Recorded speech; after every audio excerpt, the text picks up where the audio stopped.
Bem-vindo a mais um Papo de Psi. Eu sou a Mariana. Eu sou a Lidiane. E hoje é dia daquele quadro que eu adoro. Chegou a hora de contar mais uma história e hoje nós iremos conversar sobre ritos de passagem para a vida adulta, com o conto Pele de Foca, Pele da Alma, retirado do livro Mulheres que Correm com os Lobos. Vamos lá? Era uma vez...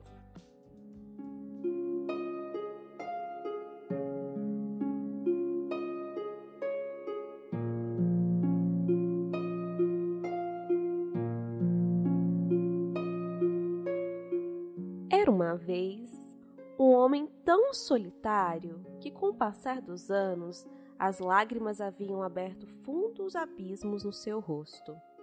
Ele tentava sorrir e ser feliz. Ele caçava, colocava armadilhas e dormia bem. No entanto, sentia falta de companhia. Às vezes, lá nos bancos de areia no seu caiaque, quando uma foca se aproximava, ele se lembrava das antigas histórias sobre como as focas haviam sido um dia seres humanos e como o único remanescente daqueles tempos estava em seus olhos, que eram capazes de retratar expressões, aquelas expressões sábias, selvagens e amorosas. Às vezes ele sentia nessas ocasiões uma solidão tão profunda que as lágrimas escorriam pelas fendas já tão gastas no seu rosto. Uma noite, ele caçou até depois de escurecer, mas sem conseguir nada. Quando a lua subiu no céu e as estrelas começaram a reluzir, ele chegou a uma enorme rocha malhada no mar, e seu olhar aguçado pareceu distinguir movimentos extremamente graciosos sobre a velha rocha. Ele avistou um pequeno grupo de mulheres, nuas como no primeiro dia que se deitaram sobre o ventre da mãe. Elas eram tão lindas e o homem ficou fascinado. Então, ele percebeu que essas mulheres que dançavam nuas tinham deixado suas peles sobre uma rocha para poderem dançar livremente. Ele logo pensou que precisava se aproximar. Foi chegando, até que conseguiu captar uma das peles. Pegou para si e se escondeu. Então, as mulheres que estavam ali dançando decidiram que estava na hora de voltar. Cada uma foi pegando suas peles, enquanto uma delas percebeu que a sua já não estava ali mais. E agora? O que ela poderia fazer? Ela começou a gritar, a procurar. Então o homem apareceu, segurando sua pele, e lhe disse: "Mulher, case-se comigo.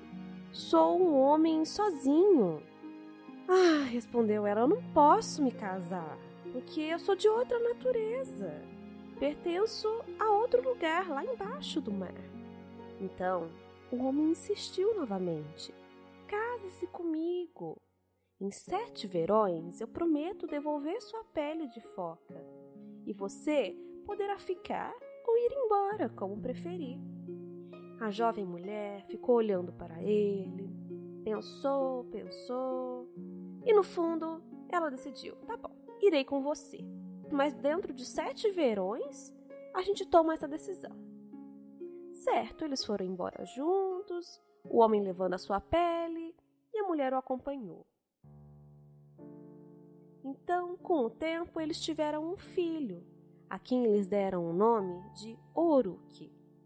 Era uma criança ágil, saudável, e no inverno a mãe contava histórias para essa criança. Mas ao invés de falar sobre animais da terra, papagaios, ela contava de focas, estrelas do mar, tubarões, que faziam parte da sua realidade. E ali eles foram criando um vínculo de muito amor, carinho e compreensão. Mas, no entanto, à medida que o tempo foi passando, a pele dessa moça começou a ressecar. A princípio começou a descascar, depois passou a rachar. A pele de suas pálpebras começou a descascar também. Tudo começou a vir abaixo. O cabelo da sua cabeça caía no chão. O seu rosto já estava pálido. Ela que tinha formas tão bonitas já estava tudo abaixo. Então, ela percebeu também que já não enxergava tão bem. Sua vista estava escurecida. O que será que estava acontecendo com ela? Um dia, Oruque despertou assustado. Ele ouviu um rugido de urso que era o seu pai repreendendo a sua mãe. Ele também ouviu um grito como o da prata, que era sua mãe respondendo ao seu pai. Os dois brigavam e a mãe dizia: "Você escondeu minha pele de foca há 7 longos anos e agora está chegando o 8º inverno. Quero que me seja devolvido aquilo de que sou feita." E o homem respondeu: "E você, mulher? Você me deixará se eu lhe der a pele?" A mulher disse: "Não sei o que eu faria. Só sei que preciso daquilo a que pertenço." E o homem, por sua vez, retrucou: "E você me deixaria sem mulher e a seu filho sem mãe? Você é má." Com essas palavras, o marido afastou com violência a pele da porta e desapareceu noite adentro. O menino, que adorava a mãe, ficou muito triste, com medo de perdê-la. Então, ele começou a escutar um vento que chamava pelo seu nome: Oruque, Oruque. O menino se assustou. O que seria isso? E o vento continuava a chamá-lo: Oruque. Então, ele decidiu escutar aquele chamado e começou a caminhar em direção àquele vento. Quanto mais caminhava, mais alto ficava o chamado: Oruque. Esse vento o levou até as rochas próximas ao mar. Chegando lá, ele viu uma trouxa que havia alguma coisa dentro. Ele não sabia o que. Então ele abriu e percebeu que era a pele da mãe. Lá, uma grande foca, toda prateada, olhava para ele. Então ele pegou a trouxa rapidamente e levou até a mãe. Quando ele trouxe a pele até a mãe, ela ficou muito alegre, muito feliz. Mas novamente ele disse: mamãe, não me abandone."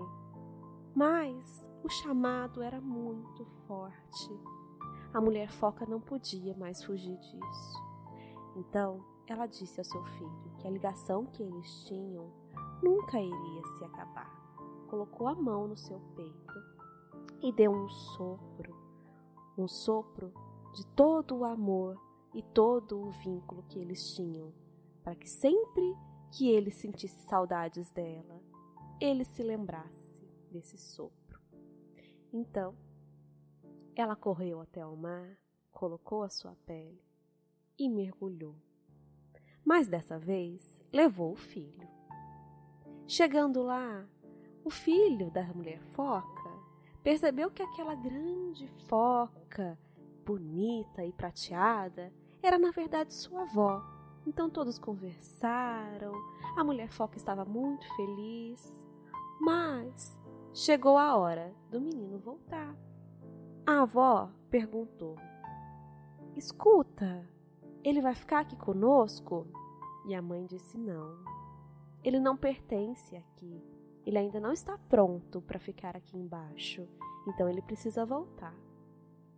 Então, a mulher foca e a foca prateada levaram o menino até a superfície e lá o deixaram. E dizem que até hoje esse menino, que virou um grande homem, tem o poder de conversar e se comunicar com as focas, e que visita essa rocha de tempos em tempos com sua flauta para revisitar a origem de sua mãe.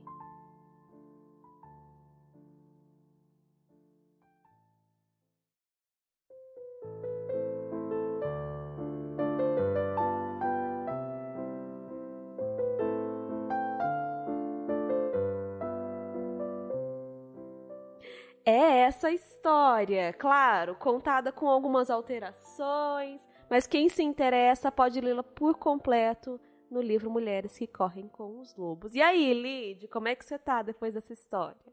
Sabia que a sua voz do chamado do Oru, que ainda está ressoando aqui dentro, você parecia o próprio vento, né? Chamando. É, né? Isso toca. Quantas vezes nós recebemos chamados e eles vêm. Às vezes a gente não escuta, né? Sim. Esse texto, esse conto, né? É possível, permite várias possibilidades com ele, várias leituras e análises com esse conto, que a gente pode falar da mulher, pode falar dessa criança que ainda não está pronta, pode falar da sabedoria da foca, que é a mãe, né, que é a foca mais velha, pode falar do homem solitário. Então, assim, são vários caminhos possíveis. Mas qual que é o caminho que nós seguiremos hoje com esse conto? O caminho ele já está assim, um tanto quanto estruturado, né? A gente quem escuta a gente elabora um roteiro, conversa, mas as coisas caminham para onde elas têm que caminhar. Vamos ver aonde que isso vai dar. Acho importante a gente começar a falar, antes de fazer a nossa leitura sobre esse conto, Lid, o que é isso? Ritos de passagem, já que a gente está falando hoje, né? O episódio nós vamos conversar sobre ritos de passagem e o conto vem para ilustrar isso. O que são os ritos de passagem? Qual que é a importância deles? Vamos começar por aí? Sim. Os ritos de passagem nas sociedades primitivas eram muito utilizados porque tinha aquele marco, né? Lembrando agora do filme da Moana. O filme da Moana traz muito esse marco de passagem. Adoro esse filme. Que seja da menina para a vida adulta. Então, na menina, normalmente é mais marcado, que seria a primeira menstruação. É um rito de passagem. A menopausa, para a mulher, é um rito de passagem, não o segundo, porque o segundo seria a maternidade. E aí, gente, lembrando que a maternidade não necessariamente precisa eu gestar e gerar um filho, pode ser um projeto, pode ser uma adoção. Então, isso também é um rito de passagem para a mulher.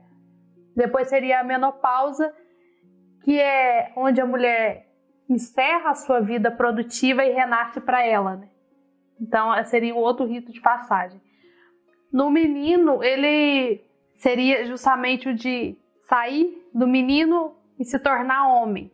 Então, algumas sociedades primitivas tinha a tradição de uma determinada fase da vida do menino retirar esse menino da mãe e levar ele para a floresta, para que ele pudesse se tornar homem, para que ele pudesse vivenciar aqueles desafios na floresta. E ao retornar, ele estaria, de fato, se tornaria um homem. Hoje, na sociedade atual, né, nos moldes que a gente vive,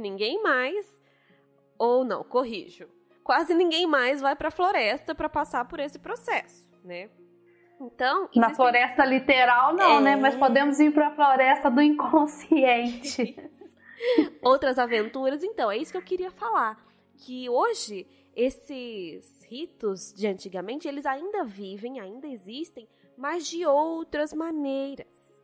Por exemplo, esses ritos de passagem dos meninos, eles geralmente aconteciam quando o menino estava por volta ali de 7 anos, né?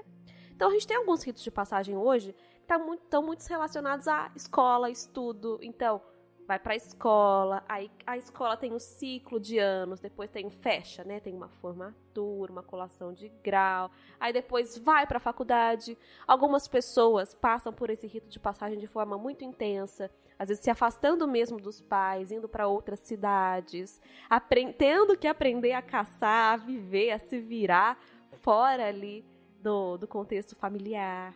Outras continuam por perto.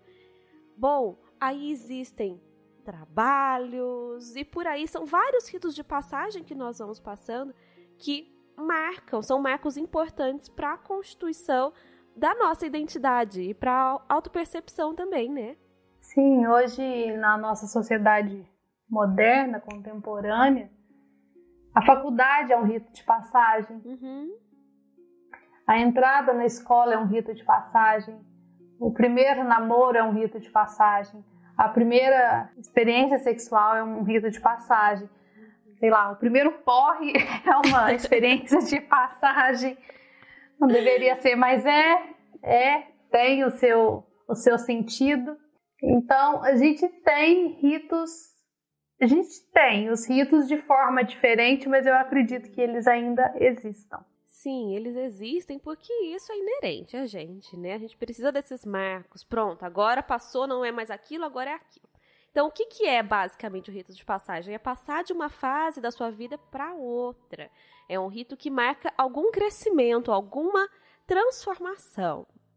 E lembrando que esse marco, né, passar de uma fase para outra, pode acontecer a ansiedade, a angústia, justamente porque algo está ficando e algo novo está aparecendo. E esse novo às vezes assusta. Então, nesses ritos de passagem também tem esses marcos. Então, e como a gente está falando, a maior parte desses ritos de passagem, eles acontecem ali na pré-adolescência, na adolescência. Não que depois não tenha, depois tem.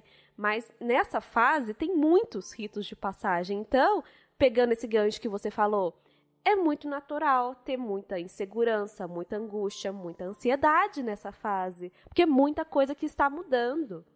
E essas mudanças todas, por não ser tão bem compreendidas, e muitas vezes não ter quem fale, né, quem explique, porque nessas sociedades primitivas tinha alguém mais velho, isso, a figura seja do uma ancião, mulher ou um homem mais velho, para poder explicar, né, para poder falar e orientar. E muitas vezes o que a gente vê atualmente é que os adolescentes passam por isso, mas muitas vezes não têm essa orientação. Isso intensifica essa angústia e ansiedade. Perfeito, Lid, chegou onde eu queria, que é o seguinte: quando esses ritos de passagem eles ficam claros e são bem valorizados, existe todo um preparo para que isso aconteça, desde pequenininho.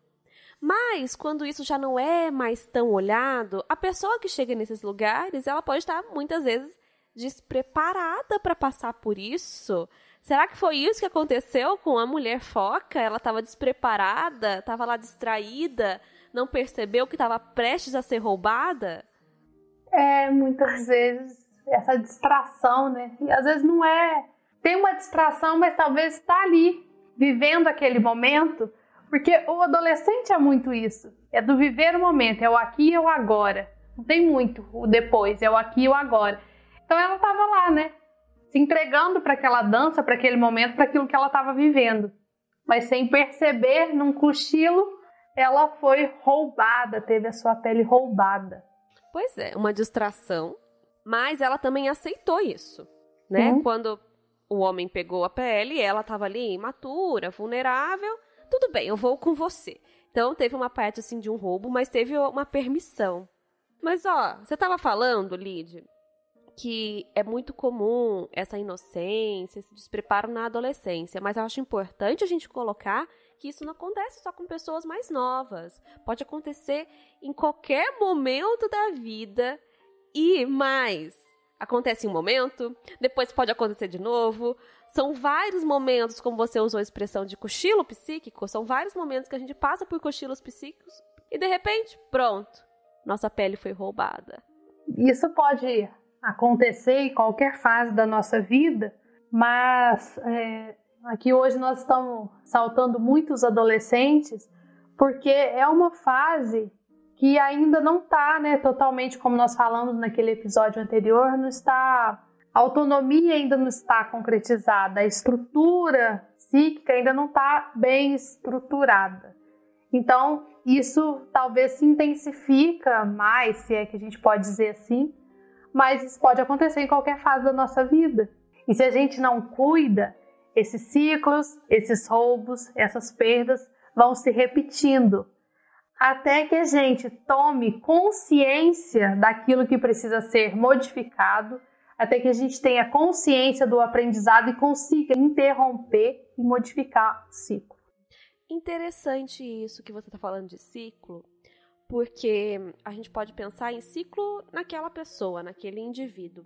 Mas às vezes esse ciclo de perda de pele não vem só daquela pessoa, vem às vezes da pessoa que veio antes dela, né, do genitor, vem da mãe, vem do pai, vem da avó, vem do vô. Ciclos que estão se repetindo aí, ó, há muitas gerações. E que, bom, caiu para você e agora talvez seja você que tem a capacidade de enxergar isso e romper com isso. Ou não, né? Que, como a gente bem sabe, né, esses ciclos, e como você está falando dos antepassados, isso está no inconsciente familiar. Está naquela dinâmica familiar. E muitas vezes, sim, é nós que temos que interromper ou romper com esse ciclo, para poder seguir e para iniciar um novo ciclo, tanto para nós quanto para as próximas gerações.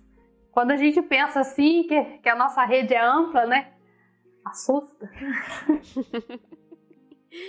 Mas muitas coisas são maiores do que a gente. Mas, basicamente, quando ocorre essa perda da pele, né, em quais situações? Acho importante a gente colocar de modo metafórico, mas também vamos trazer um pouco para o real, né?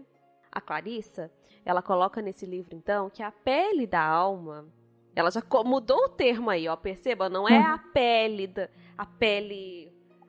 da foca, né? Não é a pele da foca, é a pele da alma, é algo mais profundo. Então, a pele da alma desaparece quando a gente não está atento ao que a gente está realmente fazendo e, especialmente, o quanto isso custa pra gente. Quem está escutando aí, já aconteceu isso com você? De repente, parecia que você acordou. Nossa, eu estava dormindo, eu não estava vendo isso que eu estava fazendo e o quanto isso está me fazendo mal? Esses são os cochilos psíquicos que a gente está falando, que nesses cochilos vem alguém aí e rouba a tua pele, rouba a tua essência. E ao mesmo tempo que a gente tem esse cochilo, tem algo que vai lá e nos desperta e fala, acorda menina, igualzinho a Ana Maria, né? Ou acorda menina. Vem o vento, né? E chama, vem, me escuta, deixa eu te mostrar uma coisa. O seu vento tem a voz da Ana Maria, então, é isso? Tem. Mas o seu vento, a voz do seu vento é mais bonita. Ela me chamou mais, viu, Mari? Mas às vezes precisa de uma coisa interior, né? A gente coloca o vento como algo de fora, mas esse vento não é de fora, é de dentro, né? Precisa isso vir te mostrar, às vezes vem numa intuição, às vezes vem num incômodo que você está. Então tem aquela coisinha que tá te chamando, que você fala, epa, peraí, deixa eu parar e pensar. Só que a gente vive numa sociedade, como a gente já falou em outros episódios, acho que a gente falou isso no episódio de esgotamento mental, no episódio também que a gente trouxe a questão materna lá, que a gente trouxe a Camila, né, as maternidades reais. A gente vive numa sociedade que chama para outras coisas. Faça isso, seja aquilo. Olha, você já não tem isso daqui? Você precisa ter isso. Faça, tenha. E aí a gente não escuta, com tanto barulho, a gente não escuta os chamados interiores. E aí, pronto, vem o homem e pega a pele. E tanto barulho externo, né? E a gente vai nessa onda de ter. O que acontece? Muitas vezes a gente se perde porque a gente fica exigente demais, perfeccionista demais. Naquela lamentação, reclamação, martirizando constantemente a nossa culpa, o nosso erro, acreditando que a gente pode abraçar o mundo, ajudar tudo e todos, e que a gente dá conta. Será? Pois é, essas são distrações muito presentes nos caminhos, né? Não só esses barulhos externos, mas também esses barulhos são um pouco mais próximos, às vezes de querer ajudar muito a família, de querer ajudar muitos colegas de trabalho. Ai, nossa, todos precisam de mim. Se eu não faço, o que será deles? E aí se coloca nesse lugar de mártir, ou então esse lugar de herói dos outros, e não herói de si, né? Esquece de si. Aí vai perdendo a pele, vai descamando, a vista vai ficando embaçada, já não se enxerga, não enxerga a realidade como é mais. Como é perigoso isso. Não se enxergar mais é tão perigoso. Assim como nós já falamos, né? Naquele episódio dos sapatinhos vermelhos, da autossabotagem. E, de novo, nós estamos aqui falando sobre olhar para si. Mais do que a autossabotagem, é um convite para olhar para as nossas necessidades internas, porque, como eu sempre digo, né, nós precisamos ser boas pessoas para os outros, mas precisamos ser melhores para nós. E esse é um rito, né, de passagem. Se a gente for pensar que o rito de passagem é uma transformação, esse é um rito que se repete ao longo de toda a vida, eu acredito. E que precisa ser olhado, que precisa ser vivenciado. Por isso que a gente fala, né? Às vezes a gente vai passar 2 vezes no mesmo lugar, não da mesma forma, não com a mesma consciência. Sempre dando uma volta a mais para cima, né? Então, mas às vezes a gente tem que revisitar, porque a gente se esquece. Pois é, e esse autoesquecimento, não sei se isso existe, eu adoro inventar umas palavras, mas esse autoesquecimento, ele vai gerando uma sensação de cansaço, desânimo perante a vida, não tem mais energia para fazer nada, não sei para onde ir, nem sei se eu quero ir. Essa é a fala de algumas pessoas que estão assim. Então, por que isso vai acontecendo? Porque a pessoa ela está afastada daquilo que é dela, daquilo que ela realmente é. A autora do livro coloca que isso é um afastamento do lar, da sua alma. Então, isso acaba cansando. Toda pessoa que está longe daquilo que ela realmente é, ela se cansa, porque a gente gasta muita energia, não sei se você concorda comigo, Lídia, mas a gente gasta muita energia para ficar sustentando uma coisa que a gente não é. Aí não tem energia para ser quem a gente é. Vamos olhar, né, cada um que está ouvindo esse podcast hoje, vamos olhar para nossas vidas e perceber o quanto de energia que nós estamos gastando ou que nós já perdemos justamente por ficar atendendo necessidade do outro e esquecendo daquilo que é a nossa necessidade. Pois é. E na história, como que isso acontece, né? Ela foi convidada a se casar com esse homem, ela aceitou. E aí ela passou a viver uma vida ali fora, bem distante da vida que ela levava, né? Ela via no fundo do mar, ela passou a viver na terra. Então, aos poucos ela foi aceitando, foi se adaptando, foi se encaixando. E, bom, tinha um marido, tinha uma casa, tinha um filho, né? Como é que ela ia deixar isso tudo para se resgatar? Parece uma cilada, né? Mas é muito fácil a gente falar que essa cilada foi armada pelo outro. Ai, o marido era um homem mau. Na história, tá, gente? Né? Ai, o marido era uma péssima pessoa. E se esse marido, na verdade, vier aí representar um aspecto dessa mulher que quer, às vezes, se desprender desses vínculos familiares, quer liberdade, quer construir, às vezes, carreira, ou quer ter a própria família, quer sair das regras ali da própria família, ou aquela mulher que quer ser muito importante para os outros. Olhando por esse ponto de vista, fica um pouquinho mais pesado, né? Porque aí a gente não pode culpar o outro. Fica bem pesado. Eu estava aqui pensando, né? Nós tivemos uma transmissão de pensamento. Porque na hora que você falou assim, na história, já estava pensando, falei, nossa, vamos ter que pontuar isso, porque senão pode dar uma interpretação um pouco literal demais. Sim. Achando que, nossa, então não tenho que me casar, então não tenho que, sei lá, me envolver com um homem, então porque todo homem vai roubar. O nosso aspecto masculino, e a gente já falou disso também em outro episódio, às vezes rouba essa nossa energia, rouba os nossos sonhos, a nossa pele da alma. E é disso que a gente está falando. E é pesado, né? Olhar e ver que nós somos responsáveis. Muitas vezes de forma inconsciente. Sim, muitas vezes de forma inconsciente.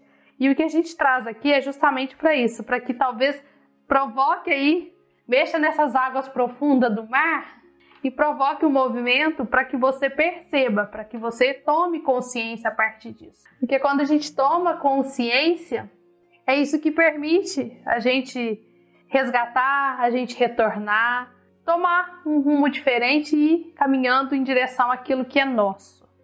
E esse aspecto masculino que a Lídia está falando, nesse conto, nada mais é do que aquela necessidade de construir coisas concretas na vida, às vezes. E construir coisas concretas são importantes. claro que são. Mas existe um movimento de não se esquecer. Vamos dar um exemplo, assim, mais concreto. A gente colocou algumas coisas, mas vamos pensar.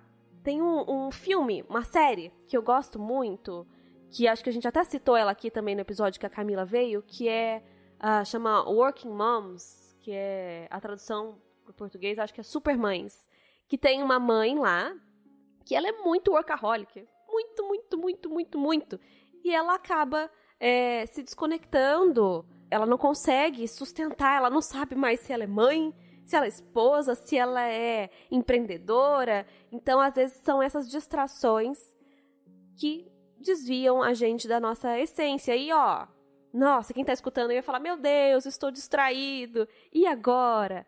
São ciclos. Eles acontecem e vão se repetir. O importante epa, acordei. Como disse a Lid, acorda, menina. O importante é acordar e enxergar isso, porque isso vai acontecer sim. Você que está escutando a gente, se acha que não aconteceu, pare e pensa um pouquinho melhor, porque aconteceu sim. Acontece. Às vezes está até acontecendo. E o acontecer não é o problema. O problema é, talvez, a gente se perder nesses acontecimentos. Isso. E como você falou, né? Precisamos de coisa concreta. Precisamos, é claro. Mas também a gente não pode perder o sentido, né? Pra que eu tô fazendo aquilo? Pra que eu tô construindo essas coisas concretas? Pois é. É pra me perder? Porque às vezes se perde, né? Foca tanto em outras coisas que se esquece. E na história, ela já estava esquecida. Ela percebeu que ela estava estranha, ela tentou reaver a pele, mas ela já não tinha mais energia. Quem escutou esse chamado, quem pegou a pele para ela, foi o menino, né? E aí a gente pode pensar no filho, sim, mas a gente pode pensar num aspecto simbólico também nessa criança, representando essa criança espiritual, essa criança interior, que às vezes grita com a gente, né? Que às vezes grita com quem tá aí escutando, faz birra até ser escutada. No caso, a criança não fez birra, não. Ela foi lá, escutou o chamado da anciã, resgatou a pele e trouxe para a mãe. E algo interessante nesse conto também é a questão dessa ligação com a mãe. E olhando do lado da criança, um outro aspecto é isso, né? Que a gente sempre estará vinculado à mãe. A gente sempre estará vinculado com esse sopro de amor, de impulso, de motivação.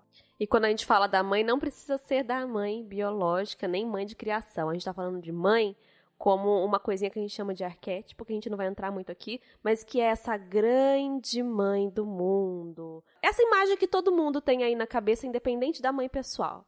Sim, isso é algo que me chamou muita atenção no conto, assim. A gente sai, mas a gente sempre retorna de onde a gente sai. Interessante pensar também nesse menino como o fruto de uma relação, uma união entre essa mulher, que é muito alma, né, que é muito esse aspecto interior, e esse homem que é muito terreno, muito concreto. Então, da união do concreto com a alma, surge essa criança. Aqui a gente está olhando de modo simbólico, né? Então surge esse terceiro elemento, que é o elemento que faz a união e também a transição. Então ele pode transitar entre os mundos. Ele fica na Terra, mas ele consegue se comunicar com o mundo do inconsciente, com o mundo de origem dessa foca. Então esse terceiro elemento, ele não é... Na história ele é colocado como uma pessoa de fora, mas não é, percebam? São todos aspectos de uma mesma pessoa. Será que você que está escutando aí, a gente ouvir falar sobre rito de passagem, a gente fala de crescer, mas será que você escuta a sua criança? Pergunta difícil. Será que nós estamos escutando a nossa criança? Porque se a gente não escuta, ela faz birra, ela chora, às vezes deixa a gente sem energia para fazer as coisas. Essa criança aí, vamos dar atenção para as birras dessa criança. Se a criança chora, alguma coisa ela está querendo, né? À toa não é. Mas a criança da história, ela estava com medo de ser abandonada, né? Estava com medo de que, se essa mulher se reconectasse com um lado mais profundo da psique, ela deixasse de olhar para esse lado que precisa de cuidado, de atenção. E não foi isso que aconteceu. Mas a mulher foca, ela precisou deixar alguns papéis de lado, alguns papéis que ela tinha certeza certeza que era ela, teve que deixar a mãe, ela teve que se deixar, né, esse lado materno de lado, o lado da esposa, para ir se encontrar. E como às vezes isso acontece, como a gente constrói papéis ao longo da nossa vida, e de repente esses papéis estão nos sufocando. Então, a gente está vestindo uma pele que não é a nossa, né? Não é à toa que o Jung ele coloca o conceito de persona, que são os personagens que nós vestimos, são importantes, mas a gente não pode virar a persona. Se a gente vira a persona, se a gente cola muito nessa persona, onde é que fica a essência? Onde é que fica quem você realmente é? Não dá pra gente ser só mãe, não dá pra ser só pai, não dá pra ser só o profissional, só a esposa. Nós somos todos esses papéis. E além desses papéis, existe, né, uma essência. E essa essência que muitas vezes grita, que seja através do choro da criança, seja através de algum sintoma físico, essa essência grita. Uma crise de ansiedade, né? Mas, quem está escutando pode estar entrando em crise agora também, falando, meu Deus, estou perdido. E agora? Não posso largar tudo. Não posso largar meu trabalho, não posso largar minha família, porque essas coisas me fazem bem também, não quero deixar isso. Mas e não é para deixar. Não é isso que a gente está falando. Não é isso, calma, respira. E é exatamente desse respiro que eu quero falar agora.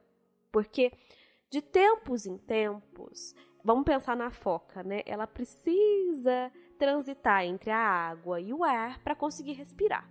Então, ela consegue ficar um tempo sem ter que fazer esse ato. Então, a gente também precisa transitar entre esses mundos, tomar fôlego para conseguir continuar. Então, são esses pequenos pontos de reconexão que reabastecem a nossa energia para que a gente possa continuar caminhando rumo àquilo que a gente acha mais adequado para a gente. E aí cada um vai encontrar o seu modo de ter esse respiro. A gente pode pensar em alguns aqui agora, mas isso é de cada um. Você consegue pensar em alguns aspectos que, ou para você, Lid, algumas atividades para você, ou para pessoas que você conhece, que fazem com que você se reconecte com essa sua essência de alma? Sim, para mim, ultimamente o bordado tem funcionado muito nesse aspecto. Mas já vi também trabalhar com a terra, plantar, mexer com as flores, com os temperos. A oração ou a meditação pode ser um desses respiros. A própria música ou às vezes dançar em casa pode ser esse respiro. É tudo isso que fala de algo que é maior, né? É que nos conecta com algo que é maior. E você falando isso, eu pensei que também são coisas que, além de conectarem com coisas maiores, desconectam dessa questão muito terrena aqui, que a gente vive, né? Trabalhar, estudar, ganhar dinheiro, pagar conta, ter isso, comprar aquilo. Desconecta a gente precisa desse equilíbrio, dessa transição entre o concreto e o profundo da alma, que é isso que a gente está falando, né?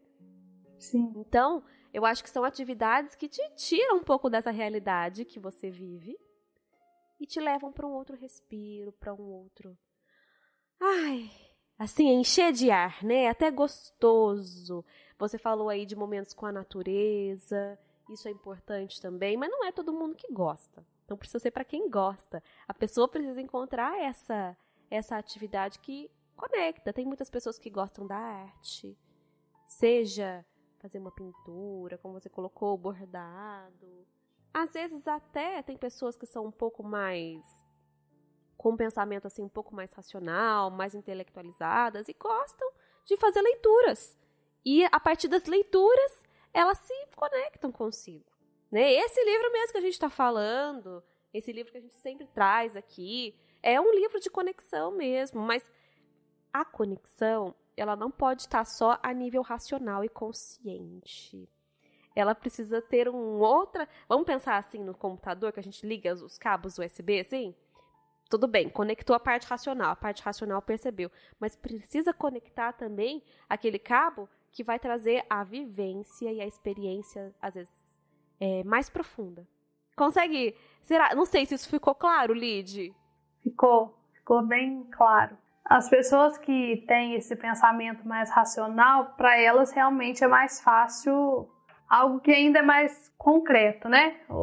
A escrita, a leitura, o filme. Ela precisa ver algo ali e a partir daquele algo ali, se ela estiver disposta, ela consegue sair um pouco desse racional. Por isso que o que a gente falou aqui são possibilidades, mas cada um precisa encontrar a sua forma. Mas, Lídia, o que você acha? Qual será a necessidade, nesse conto, da perda da pele? Qual a função disso foi, né? Já que a gente está falando de rito de passagem, a gente está marcando essa perda da pele como um rito de passagem. Qual a importância disso na história? A perda da pele, eu acho que faz, no caso, essa mulher, ela se desconectar da sua origem. Ela também precisa viver em direção à construção da vida dela, do mundo dela. Então, primeiro, ela precisa se desconectar dessa origem. E aí, quando a gente fala em origem, a gente pode falar dos pais, ou dos responsáveis, da família, da cultura, da tradição. Por isso que não é algo sem sentido. Mesmo ser roubada, mesmo perder, não é algo sem sentido. É algo necessário. Mas é necessário também voltar. Mas eu acredito que seja se distanciar da sua origem, cortar um pouco, ou distanciar o vínculo, o cordão umbilical, para poder entrar em contato e construir a sua vida e depois retomar. Tanto é que a avó, a anciã, fala, né, pro neto, ele ainda não está pronto para ficar aqui. Ele ainda não fez esse distanciamento, ele ainda não construiu a sua vida. Então ele não pode estar lá. Era uma fase importante. Perfeito, era um processo. E casa com um episódio que a gente fez semana passada, que é sobre a independência emocional, certo? A pessoa, para conseguir adquirir essa independência, ela precisa cortar esses vínculos. E não digo assim, nossa, eu não posso mais conversar com meu pai, com a minha mãe. Não é isso. Ela precisa cortar esse vínculo de dependência para, sim, conseguir ter a própria vida, para se constituir enquanto sujeito e depois, sim, pode resgatar as origens. Mas não dá para resgatar sem ter perdido. E também não dá para resgatar sem ter autonomia. Sim. Então, a gente pode ficar escutando esse conto, né, ficar com raiva desse homem, dessas necessidades do mundo concreto, mas elas são necessárias. Se não fossem necessárias, não estavam por aí. E a gente repetindo isso por tantos anos. Certo? Exatamente.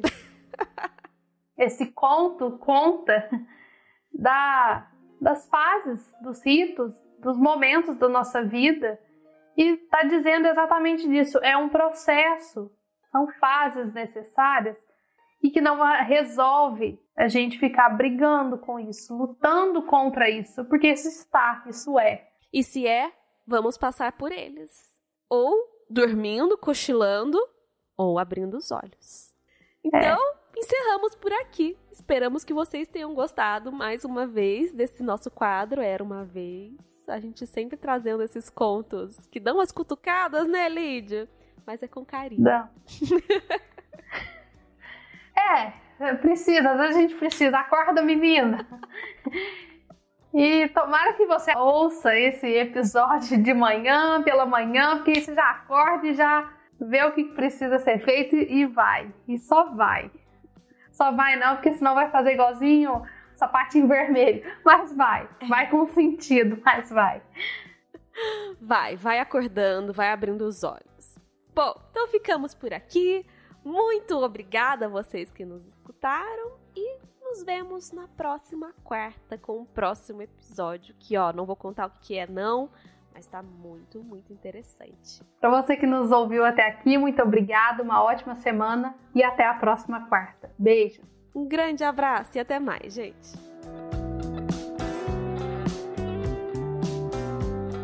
E se você quer conhecer um pouco mais sobre o nosso trabalho, segue a gente nas redes sociais. O meu Instagram é @marianaalvespc e o da Lídia é @lidianegouveia_psicóloga. E não se esqueça, toda quarta um episódio novo para você escutar de onde estiver e quando quiser.